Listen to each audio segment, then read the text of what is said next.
Hey Geoff, it's Rob Bowser. I just wanted to talk to you a little bit about why I think you're struggling to kind of improve your impact and the variables that are influencing what your impact looks like. And there's really three things that I would focus on if I were you, three things that I would think about to get the shaft kind of leaning a little more forward and to maintain, clubhead lag deeper into your downswing. So I just want to go over that with you. So the first, which we spoke about, is part of it is just you spending a little bit of time, and I like it without a club, where you just train your wrists. You try to kind of build a new normal as far as you hit golf balls. You move your arm with that wrist bowed, so you actively go from like what I think of as back of my hand to the target, back of my hand to the ground, and you try to keep that hand to the ground as you go through. And one of the connections that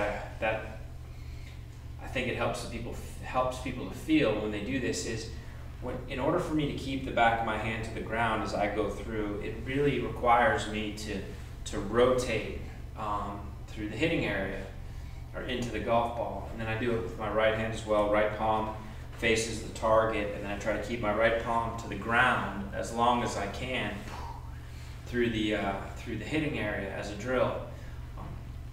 So the wrists are a key component, but to me, in order to have good wrists, you've got to have body motion, and what I mean by that is that at impact, you have to have impact alignment lines that can support good wrists. So address our feet, knees, and hips or shoulders are square to the target line, and I'll just do it this way so you can kind of see it better. But at impact, it's definitely not the same. Our shoulders, our left shoulder is pulled back out of the way, our hips are open to the target line. And on the video I just sent you of your swing, at impact, your body lines are kind of like this, where your shoulders are off to right field, your hips are square, and really it blocks you out. It doesn't allow you to maintain, a forward-leaning shaft through the hitting area. So I've never seen anyone who has a square or a closed body when they strike the ball, but good wrists. Does that make sense? So to me, there's a very strong case to be made that good body motion has to be present to support the hand action. Meaning you can't just try to manufacture that bowed wrist if you don't get your body involved a little bit too. The last thing, and this speaks to kind of the clubhead lag in your downswing. On the video, I talked to you, and for illustration purposes, I'll exaggerate a little bit, but on the importance of your right arm. And your right arm, especially the upper part of your right arm, as you think about the relationship between your right arm and the side of your body, your right arm should separate. You should be nice and wide there. But then, as we move into the downswing, that arm needs to kind of reconnect, and that elbow needs to move in front. So from the target line, if I go this way, not only would I be over the top, but it's hard for me to maintain lag. That elbow moves in front of my rib cage. So on video, your arm, as you come down, you have really good lag right here, great angles.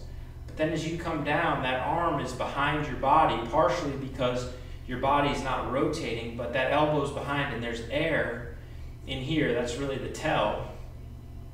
And that angle quickly is lost or given away, or however you want to think about it. So to me, this is technical stuff that I think is really difficult to hit a ball and think about.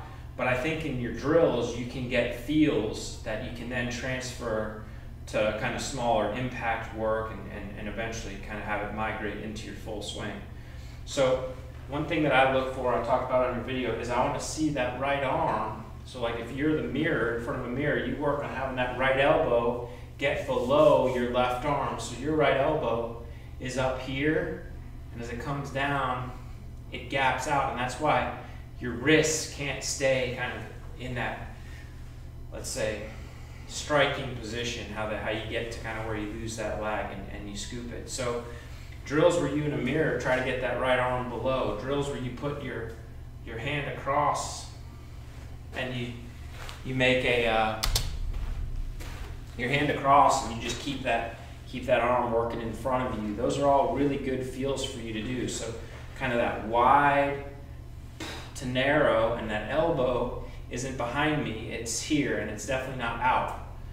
The elbows gets in front of you there. So that really puts you into that kind of the slot or hitting position through impact.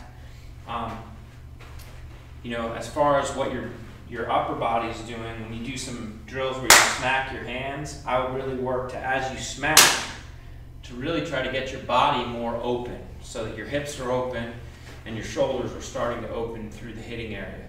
So 3 things: train the wrists in conjunction with a body that's not square or closed off through impact, a body that's rotating open, and then spend some time trying to get that right arm to get in front of the right hip, and you'll see what I mean when you look at that video. Okay, thanks, Geoff.